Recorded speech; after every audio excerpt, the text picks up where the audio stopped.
Students, आज हम पढ़ने वाले हैं फंक्शन। फंक्शन क्या होता है इसे समझते हैं। चलिए आइए, सबसे पहले फंक्शन समझने के लिए हमें दो सेट चाहिए, दो non empty sets, set a, set b. Non empty sets बुलाए तो इनके अंदर एलिमेंट्स होंगे। देखिए कौन कौन से एलिमेंट्स होंगे। लेट, इसके अंदर हमने 4 एलिमेंट्स ले लिए, इसके अंदर भी हमने 4 एलिमेंट्स ले लिए। अब ए के सारे एलिमेंट्स का बी के साथ एक रिलेशन होना चाहिए, पर्टिकुलर रिलेशन, जिसे हम फंक्शन बोलेंगे। वो देखिए वो कौन सा रिलेशन होगा। ए के सारे एलिमेंट्स का इमेजेस बी में एग्जिस्ट करनी चाहिए, मतलब ए के सारे एलिमेंट्स की इमेजेस हमेशा बी में एग्जिस्ट करनी चाहिए। जैसे इसको मैं और इजी वे में बताऊं तो ये सन फादर रिलेशन से हम देख सकते हैं। कैसे? सारे सन ऐसे होंगे जिनके फादर एग्जिस्ट करें हमेशा, ऐसा कंपल्सेशन में नहीं हो कि लेकिन फादर है उनके साथ हमेशा एग्जिस्ट करें। सेकंड थिंग हम जो देखते हैं, हर सन के यूनिक फादर एग्जिस्ट करते हैं, मतलब ए के सारे एलिमेंट्स की इमेजेस एग्जिस्ट करनी चाहिए। सेकंड थिंग, वो इमेजेस कैसी होनी चाहिए? यूनिक इमेज होनी चाहिए। देखिए जैसे ए का रिलेशन 1 बी सी डी, ये फंक्शन होगा, ऑब्वियसली होगा, ये फंक्शन होगा, ये हमारा फंक्शन होगा। इसके अगर आप डेफिनेशन देखेंगे तो सेट ए सेट बी, दो नॉन एम्प्टी सेट लेंगे। सेट ए के सारे एलिमेंट्स की इमेजेस एग्जिस्ट करनी चाहिए और वो इमेजेस कैसी होनी चाहिए? यूनिक। नेक्स्ट आगे देखते हैं हम, रेंज, डोमेन और कोडोमेन क्या होता है, मतलब प्रांत, सह-प्रांत और परिसर क्या होता है। ये जो हमारा डोमेन कहलाता है, ए के सारे एलिमेंट्स होंगे वो हमारे क्या कहलाएंगे? डोमेन। और बी के जो सारे एलिमेंट्स हैं वो सारे एलिमेंट्स हमारे होंगे कोडोमेन के एलिमेंट्स। ये वाले सारे एलिमेंट्स हमारे डोमेन के एलिमेंट्स होंगे और ये वाले सारे एलिमेंट्स हमारे कोडोमेन के एलिमेंट्स होंगे। अब रेंज के एलिमेंट कौन से होंगे? रेंज के एलिमेंट वो एलिमेंट हमारे रेंज के एलिमेंट होते हैं जिनकी प्री इमेजेस एग्जिस्ट कर रही हो, मतलब बी में ऐसे एलिमेंट्स जिनकी प्री इमेजेस एग्जिस्ट कर रही है। जैसे 1 2 3 4 की प्री इमेजेस एग्जिस्ट कर रही है एबीसीडी, क्या 5 की प्री इमेजेस एग्जिस्ट कर रही है? नहीं। तो 5 हमारा रेंज का एलिमेंट नहीं होगा, डोमेन कोडोमेन का एलिमेंट तो होगा लेकिन रेंज का एलिमेंट वो नहीं होगा। तो हमारे रेंज के एलिमेंट कौन कौन से होंगे? 1 2 3 4, ये हमारे रेंज के एलिमेंट होंगे। जब हम 3 एग्जांपल देखकर समझने की कोशिश करेंगे कि कौन कौन से फंक्शन है और कौन से फंक्शन नहीं है। फर्स्ट एग्जांपल देखेंगे, ए की हमें दो इमेजेस दिखाई दे रहे हैं 1 और 2, बी की सिंगल इमेज, सी की भी सिंगल इमेज। लेकिन ए की हमें डबल इमेजेस दिखाई दे रही है। आप ये बताइए, सिंगल सन डबल फादर एग्जिस्ट कर सकते हैं क्या? सिंगल सन की डबल फादर नहीं, तो ये हमारा फंक्शन नहीं होगा। सेकंड एग्जांपल देखिए, ए के सिंगल एलिमेंट है, ओके, बी की इमेज 1, ए की इमेज 1, सी की इमेज 2, डी की इमेज 3, 4 और 5 की प्री इमेजेस एग्जिस्ट नहीं कर रही है। एक बात बताइए, दो सन सिंगल फादर एग्जिस्ट करते हैं? हाँ, ऑब्वियसली कर सकते हैं, तो ये हमारा फंक्शन है।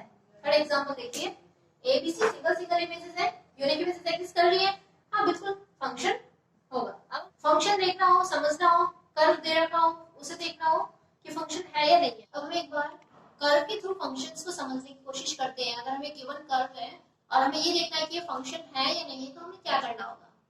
कोई गिवन कर्व इस तरीके से आपको दे रखा है, वाई एक्सिस के पैरेलल लाइंस ड्रॉ करनी। वाई एक्सिस के पैरेलल लाइंस ड्रॉ करने के बाद ये देखिए कि पैरेलल लाइंस कर्व को कितने पॉइंट्स पे इंटरसेक्ट कर रही है। अगर ये हमारी वाई एक्सिस के पैरेलल लाइंस किसी गिवन कर्व को 2 पॉइंट्स पे इंटरसेक्ट कर ली तो ये फंक्शन नहीं होगा। सेकंड एग्जांपल देखिए, ये देखिए हमारा सिंगल पॉइंट्स पर इंटरसेक्ट कर रही है, लेकिन इधर की साइड वाला जो पार्ट है इसमें तो हमारा कर्व है ही नहीं है, लेकिन ये लाइंस तो है, तो ये भी हमारा फंक्शन नहीं होगा।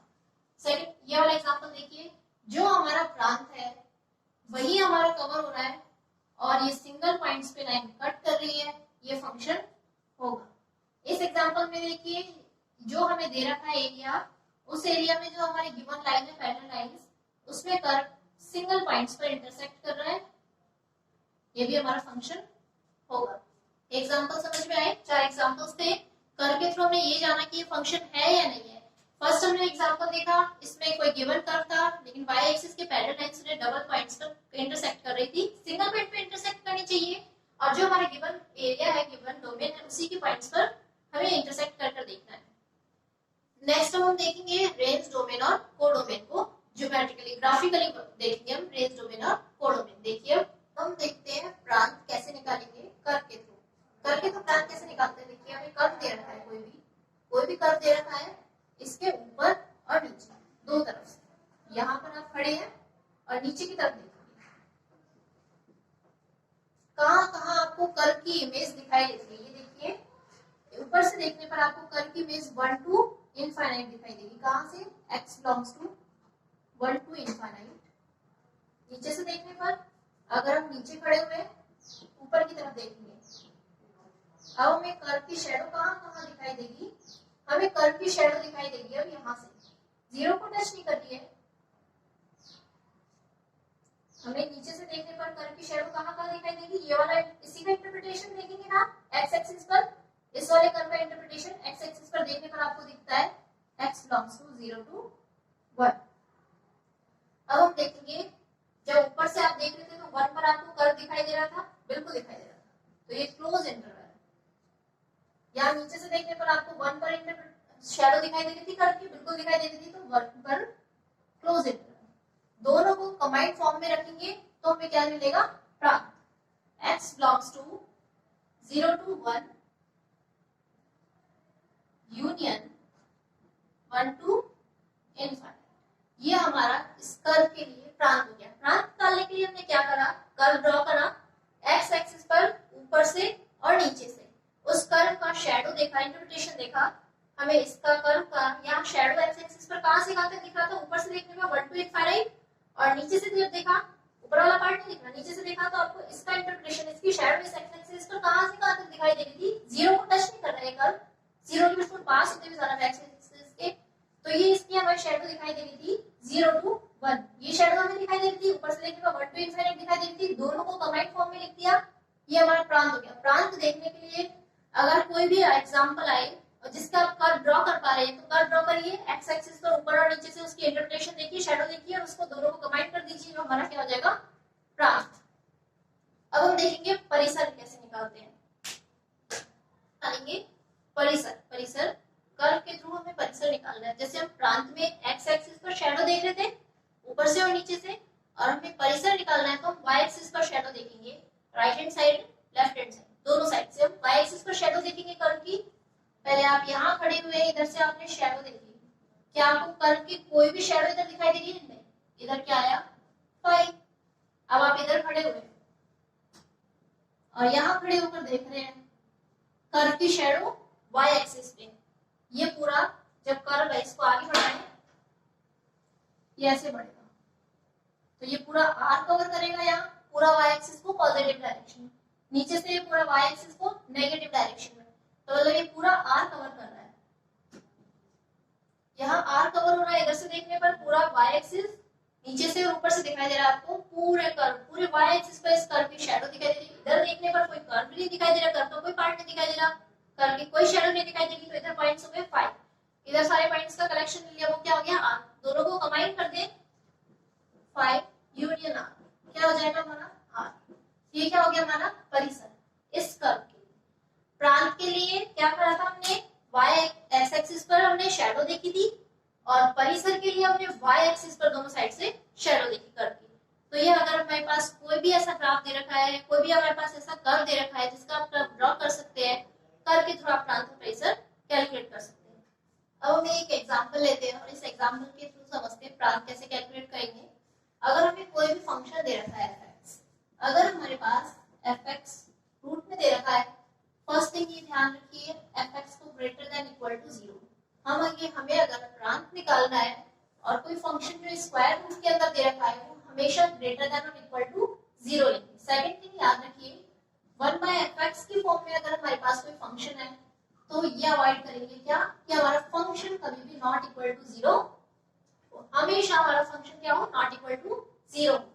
अगर हम 1/fx की बात करते तो यहाँ हम इसको इक्वल वाली वैल्यू हटा देते, ग्रेटर देन इक्वल टू 0 लेते, कब, जब fx होता है 1/√fx, ये 1/√fx है तो हमारे पास fx को ग्रेटर देन इक्वल टू 0 लेंगे, नॉट इक्वल टू 0। ओके, अब हम इस एग्जांपल को देखेंगे। ये हमारा फंक्शन स्क्वायर रूट के अंदर है। सबसे first x minus 4 is greater than equal to 0। ये भी स्क्वायर रूट के अंदर है, इसके लिए भी सेम प्रोसीजर करेंगे। 7 minus x is greater than equal to 0। ये हमें इंडिकेट कर रहा है x is greater than equal to 4। ये हमें इंडिकेट कर रहा है x is less than equal to 7। दोनों को कंबाइन करें, कंबाइन करते हैं तो क्या लगता है x हमारा 4 से बड़ा, ये बोलता है हमारा x 4 से बड़ा, और ये बोलता है हमें x की वैल्यू 7 से छोटी। तो हमारी वैल्यू कहाँ लाई कर रही है x की? 4 से 7। मैंने ओपन ब्रैकेट्स नहीं लिए, क्लोज ब्रैकेट्स क्यों लिए है? इक्वल साइन की वजह से। तो ये हमारा जो रेंज, ये हमारा डोमेन हो गया। डोमेन क्या आया? x belongs to 4 and 7। 4 से 7 के बीच में हमारा इस फंक्शन का प्रांत एग्जिस्ट करेगा। अब हम लेते हैं नेक्स्ट एग्जांपल। फर्स्ट देखिए, इस एग्जांपल में ये फंक्शन हमारा स्क्वायर रूट के अंदर है, इसको तो हमें लेना होगा ग्रेटर देन इक्वल टू 0। क्या लेंगे? Function is greater than equal to 0 mean x square minus 5x plus 6 is greater than equal to 0। इसके फैक्टर करें, x minus 2 and x minus 3. This is greater than equal to 0. Okay. ये हमारा 1 by fx है, जो 1 by fx होता है तो हम fx is not equal to 0 लेते हैं। तो x square minus 25 is not equal to 0 gives x square is not equal to 25। कौन सी वैल्यूज है जो x स्क्वायर को 25 बनाती है? Plus and minus 5। तो ये x हमारा कभी भी प्लस माइनस 5 के बराबर नहीं हो सकता। इसको देखिए, अगर हमें दो फैक्टर्स दे रखे हैं तो हमें x की वैल्यू कैलकुलेट करनी है, हमेशा वेवी कर्व मेथड यूज करेंगे। देखिए कैसे, ये एक लाइन ड्रॉ करी, इस लाइन पर हमें दो नंबर्स लेने हैं 2 and 3। प्लस 5 और माइनस 5, इस साइड हमारा 5 ले लीजिए, इस साइड हमारा माइनस 5 ले लीजिए। ठीक है, इस फैक्टर की बात कर रहे हैं। सबसे पहले इस फैक्टर की, एक बार इनको भूल जाओ, बात क्या कर रहे हैं इस फैक्टर के लिए? x माइनस 2 की पावर ऑड, x माइनस 3 की पावर ऑड। हमें क्या चाहिए? Greater than equal to 0। इस फंक्शन के आगे प्लस का साइन है, ठीक है। 3 के इधर की साइड से स्टार्ट करेंगे, इधर लगाएंगे प्लस, फिर लगाएंगे माइनस, फिर लगाएंगे प्लस। ग्रेटर देन मतलब पॉजिटिव पॉजिटिव पार्ट कंसीडर करना है, मतलब इधर से लेके पूरा इधर वाला पार्ट, इधर वाली साइड में ये पूरा वाला पार्ट। लेकिन प्लस 5 और माइनस 5 को इसमें इंक्लूड नहीं करना है। तो हमारा क्या हो जाएगा? इस साइड के लिए मैं कैसे लिख सकती हूँ? Minus infinite to 2। इस वाले पार्ट के लिए मैं कैसे लिख सकती हूँ? 3 टू इनफाइनाइट। प्लस माइनस 5 को हटा दो, माइनस कर दिया मैंने, प्लस माइनस 5। ये क्या हो गया हमारा? प्रांत। इस क्वेश्चन के लिए हमें प्रांत कैलकुलेट करना था। दो फंक्शन के दो पार्ट्स दिखे हमें, एक तो स्क्वायर रूट वाला, इसे हमने ग्रेटर देन इक्वल टू 0 करा, 1 by fx, इसे हमें नॉट इक्वल टू 0 करना था, इसलिए हमारे पास है प्लस माइनस 5 के बराबर x हमारा नहीं हो सकता। इसके हमने फैक्टर्स करे, तो फैक्टर आए, इस फैक्टर को ग्रेटर देन इक्वल टू 0 वाला पार्ट लेना था, ये हमने नंबर लाइन पे वेव कर्व बनाया, उससे हमें पता चल गया 3 से बड़ा वाला और इधर 2 से छोटा वाला, दोनों पार्ट्स को कंसीडर कर लिया, लेकिन उसमें से प्लस माइनस 5 को हटा दिया। ये हमारा क्या हो गया इस क्वेश्चन के लिए? प्रांत। मतलब प्रांत वो वैल्यूज है जिन्हें हम इस x की वैल्यूज हम पुट कर सकते हैं, मतलब ये वाली जो इनके बीच में यहाँ लाई करने वाली सारी वैल्यूज को आप इस फंक्शन में x की जगह पुट करके जो वैल्यूज आएंगी वो आपका परिसर होगा। अब हम पढ़ने वाले लॉग वाले फंक्शंस के अगर हमें प्रांत निकालने हो तो हम कैसे करेंगे? देखिए, हमारे पास लॉग में जो फंक्शन दिए हुए होंगे वो ऐसी फॉर्म में दे रखे हैं, यहाँ हमें कोई बेस दे रखा होगा और यहाँ हमें पास कोई फंक्शन होगा। एक चीज, हमारा बेस हम कभी भी नॉट 1 के बराबर नहीं लेंगे, हमेशा हमारा बेस क्या होगा? Not equal to 1। क्यों होगा ये देखिए, अगर मैंने इसको a को 1 के बराबर लिया तो हमारा फंक्शन क्या हो जाता है? इसको हम ऐसे लिखते हैं ना, log of fx upon log a। यहाँ से बेस लगा दूंगा, log a की वैल्यू, अगर मैंने यहाँ a की वैल्यू 1 ली तो ये क्या देगा हमें? Equal to 0। अगर ये हमारा नीचे वाला पार्ट डिनोमिनेटर 0 हो जाए तो क्या हमारा ये डिफाइंड होगा? नॉट डिफाइंड हो जाएगा, तो इसलिए हम a की वैल्यू कभी भी 1 के इक्वल नहीं देते। सेकेंड थिंग हम देते हैं fx। fx को हम लेते हैं हमेशा ग्रेटर देन इक्वल टू 0, हमेशा ग्रेटर देन 0। फंक्शन की वैल्यू हमेशा क्या लेनी है हमें? Greater than 0। अब a को एक तो 1 के इक्वल नहीं लेना है, एक हमारा फंक्शन है उसको हमें ग्रेटर देन 0 लेना है और क्या लेना है, ये दो कंडीशंस आएंगी। एक तो ए की वैल्यू होगी ग्रेटर देन 0 और एक हो सकती है ए की वैल्यू लेस देन 0। अगर ए की वैल्यू हमारे पास ग्रेटर देन 0 है तब तो हमारा फंक्शन होगा वर्धमान फंक्शन, और अगर हमारा ए की वैल्यू लेस देन 0 है तब हमारा होता है ह्रासमान फंक्शन। अगर वर्धमान फंक्शन है तो हमें साइन कोई चेंज करने की जरूरत नहीं पड़ेगी, और अगर हमारा ह्रासमान फंक्शन है तो हमारा साइन चेंज हो जाएगा। बोले कैसे? आगे देखो समझ में आ जाएगा कैसे। एग्जांपल देखते हैं, बहुत आसानी से समझ में आएगा। देखो ये हमारा question log of this and this, ये तो हमारा ए का काम कर रहा है और ये हमारा फंक्शन है। मैंने आपको क्या क्या चीजें बताई, एक तो हमारा जो लॉग एफ है इसमें हम ए को नॉट इक्वल टू 1 लेंगे। सेकंड मैंने क्या बताया कि एफ को हम ग्रेटर देन 0 लेंगे, और क्या बताया और भी पता चल जाएगा इसे के लिए। यहाँ पर देखो एक तो ए हमारा 1 के इक्वल नहीं होगा, तो ए क्या है 17 minus x not equal to 1, तो कभी भी हमारा x है वो 16 नहीं हो सकता। ठीक है, एक हमारा एफ है, एक चीज क्लियर। सेकेंड थिंग है हमारी एफ क्या है मेरे पास एक्स क्यूब माइनस एक्स, इसके कुछ फैक्टर कर लेते हैं। एक्स कॉमन ले लिया, एक्स स्क्वायर माइनस 1, क्या लेना है हमें एफ को ग्रेटर देन 0। अब क्या करें, एक दो कंडीशन बन रही है, अरे फैक्टर बन रहे हैं ना, x x plus 1 x minus 1। अब हम इसके फैक्टर वही बेबी कर्व पे आ जाओ अपने पर,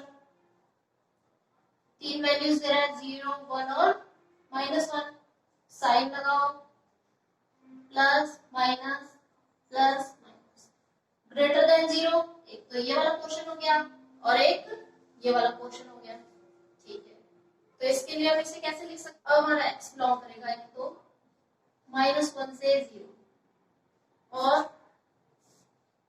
1 to इनफाइनाइट, लेकिन 16 को वो कवर नहीं कर रहा है। सेकंड एक और चीज देखनी है, हमारा a is greater than 0, 17 minus x is greater than 0, mean x is less than 17, 17 से छोटा छोटा x लेना है। ठीक है, अब ये हमारा कर्व, यहाँ -1, यहाँ 0, यहाँ 1, कहीं यहाँ 16 और यहाँ 7। अभी तक हमारा एरिया क्या आ रहा था, ये वाला, और आया था ये वाला, लेकिन उसे बाउंड कर दिया 17 से छोटा छोटा, तो हमारा यहाँ उसमें से भी 16 को हटा दिया ये, तो हमारा कर्व क्या हो गया। अब हमारा प्रांत या डोमेन कहां से कहां तक बिलोंग करेगा, -1 से 0 यूनियन 1 to 17, लेकिन हमें क्या निकाल देना है इसमें से 60। समझ में आया क्या करा हमने, ये हमारे पास फंक्शन दे रखा था लॉग वाला, एक तो हमें बेस को नॉट इक्वल टू 1 लेना है, हमारे फंक्शन को ग्रेटर देन 0 लेना है, और एक को भी हमें कोशिश करनी है ग्रेटर देन 0 लेने की। ये हमारा a था नॉट इक्वल टू 1 करा, मतलब x हमारा 16 के बराबर नहीं हो सकता। फिर हमारा fx था x क्यूब माइनस x, इसे हमें ग्रेटर देन 0 करा, फैक्टर बनाए, बेबी कर्व बनाया, हमारा प्रांत पता चल गया कि इसके लिए हमारा कौन सा कवर हो रहा है वो हमने लिख लिया। सेकंड फिर हमने क्या लेना था, a is greater than 0 लिया, x is less than 17 आ गया। अब इन तीनों चीजों को हमने कंबाइन करके लिखा और ये हमारा डोमेन आ गया। अब हम लॉग के फंक्शंस देखते हैं। देखिए log ax, इसका ग्राफ हमारा आता है इस तरीके से, ये हमारा पॉइंट हो गया 1 0, ये वाला हमारा ग्राफ कैसा है, इंक्रीजिंग कर्व में वर्तमान ग्राफ है, और ये कब वर्तमान होगा जब a is greater than 1। इसी तरीके से हम log ax, जब हमारा a बिलोंग कर रहा है 0 to 1 में, a कहाँ बिलोंग कर रहा है हमारा 0 to 1 में, तब हमारा कर्व कैसा आता है, तब हमारा ग्राफ किस तरीके से आएगा, मतलब कैसा आएगा ये ग्राफ हमारा, डिक्रीजिंग फंक्शन, ये हमारा बढ़ता हुआ कर्व है इंक्रीजिंग, और ये हमारा डिक्रीजिंग। तो ये हमारा जो a होता है वो हमें ये बताता है कि हमारा लॉग वाला फंक्शन है वो इंक्रीजिंग फंक्शन है या लॉग वाला फंक्शन हमारा डिक्रीजिंग फंक्शन है। तो लॉग वाला फंक्शन हमारा इंक्रीजिंग और डिक्रीजिंग देखने के लिए हमारा ए देखना होता है। एक एग्जांपल के थ्रू एक बार एक थ्योरी समझते हैं, फिर उसके बाद एक एग्जांपल समझेंगे। एक थ्योरी देखते हैं हम लॉग वाली। लॉग के हमें डोमेन निकालना है, उसके लिए log a f(x) is greater than b। अगर हमारा a क्या है, इसमें फर्स्ट कंडीशन लेते हैं, जो हमारा a ग्रेटर देन 1 है। ग्रेटर देन 1 होने का मतलब है कि हमारा जो फंक्शन है वो इंक्रीजिंग फंक्शन है। इंक्रीजिंग फंक्शन अगर हमारा है तो हमारा f(x) is greater than a raised to power b लेंगे। सेकंड थिंग, अगर हमारे पास a अगर 0 to 1 में बिलोंग कर रहा है तो हमारा फंक्शन है वो डिक्रीजिंग फंक्शन है। कैसा फंक्शन है? डिक्रीजिंग फंक्शन है। तो उसके लिए हमारा फंक्शन का साइन चेंज हो जाएगा, ये चेंज होकर कैसा हो जाएगा, a raised to b। हम एक क्वेश्चन समझते हैं। इसमें देखिए हमारे पास ये फंक्शन दे रखा है। फंक्शन अगर स्क्वायर रूट में हो तो मैंने एक बताया आपको, अगर इस टाइप का हमारा फंक्शन है तो हमें क्या लेना होगा इसके लिए, f(x) is greater than equal to 0। Okay, तो log हाफ ऑफ f(x) की वैल्यू x minus 1 है, इसे हम क्या लेंगे, is greater than equal to 0। a हमारा कहाँ बिलोंग कर रहा है, a बिलोंग कर रहा है हमारा 0 to 1। 0 to 1 में बिलोंग करने के कारण हमारा फंक्शन कैसा हो गया, डिक्रीजिंग फंक्शन हो गया। कहां से कहां पर लाई करेगा, 0 से a raised to power 0।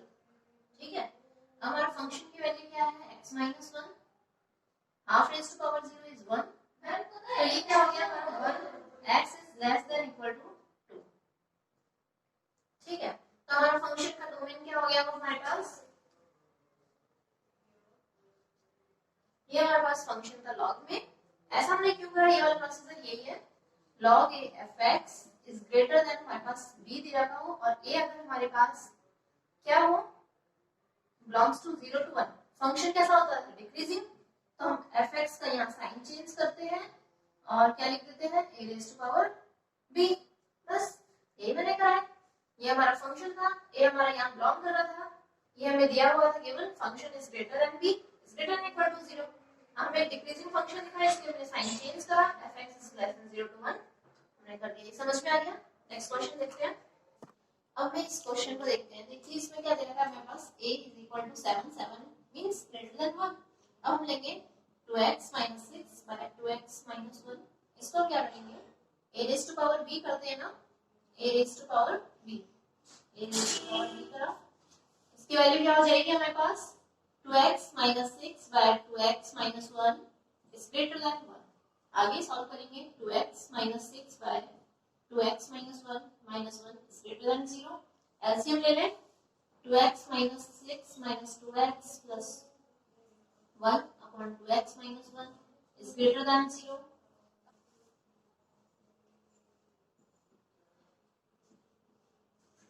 इसमें इसको देखेंगे तो 1 by 2x minus 1 की वैल्यू देखनी है, इसको छोड़कर this is less than 0। अब हमें ऐसा फैक्टर निकालना है जिसके लिए हमारे पास क्या है, लेस देन 0। इस वाले फैक्टर से हमें x is equal to half दिखाई दे रहा है, नीचे दिखाई दे रहा है। अब हम इसे वेव इक्वेशन पर ले जाएं, ये हमारा हाफ हो गया प्लस ये माइनस, लेस देन मतलब ये वाला पार्ट चाहिए हमें, इस साइड पे चल रहा होगा, इस साइड चल रहा होगा, क्या हुआ, माइनस इनफाइनाइट टू हाफ। समझ में आया? हमने क्या करा, हमारे पास एक फंक्शन था गिवन, a की वैल्यू देखिए इज ग्रेटर देन 1 था, हमारे पास एक फंक्शन दे रखा था ग्रेटर देन 0, ग्रेटर देन 1 था। इस फंक्शन को लिया f(x) को greater then a is to 0, a is to b करते हैं, a is to b करते हैं, a की वैल्यू 7, 7 is to 0। अब हमारे पास इसको हमने क्या करा, 7 is to 0 is 1, 1 को इधर ट्रांसफर करने के बाद एलसीएम लिया, सॉल्व करा, ये आया -5, माइनस की वजह से यहाँ साइन चेंज हो गया, 5 को कंसीडर नहीं करके x की वैल्यू पर कंसीडर करना था, x की वैल्यू हाफ 5 कर्व बनाया, पता चल गया कहां से कहां तक था, ये 1। चलिए हम आगे। अब नेक्स्ट क्वेश्चन देखते हैं। इस वाले फंक्शन स्क्वायर रूट में हो तो हमें क्या लेना होता है, greater than equal to 0 mean 5x minus x square by 4 is greater than equal to 0। अब हमारा एक फंक्शन है, इसके लिए अगर एक चीज याद रखिए, यहाँ बेस कुछ भी है, log of y is greater than 0 हो तो y is greater than 1, e raised to 0 इस बार हो जाएगा इसलिए। अब यहाँ देखिए यहाँ पर जो भी बेस था उसकी पावर अगर 0 पे जाएगी तो 1 हो जाएगा, तो इसे हम लिखेंगे 5x minus x square upon 4 is greater then 1। ये चीज समझ में आई। अब नेक्स्ट देखते हैं 4 इधर जाएगा, 5x minus x square is greater than equal to 4, इधर ट्रांसफर करिए, x square minus 5x plus 4 is less than equal to 0। इसके फैक्टर्स करेंगे आप, क्या जाएगा, x minus 1 x minus 4 less than equal to 0।